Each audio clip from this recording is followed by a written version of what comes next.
Hello everyone, welcome to Kanen Coffee. Here we have Breville BES 920XL. Now for this machine we replaced the three-way solenoid valve as well as replaced the gaskets on both of the boilers of the machine, and now it's working perfectly fine. So let's do a shot.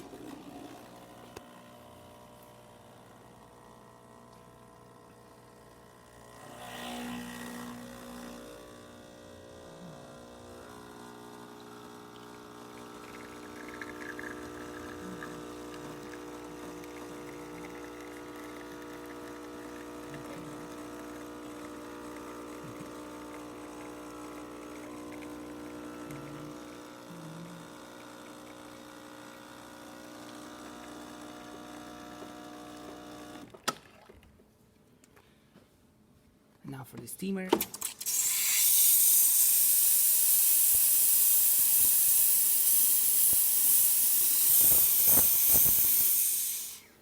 And hot water. There you have it, working once again. Thank you for preparing Kanen Coffee, and please subscribe to our channel for more content like this every day.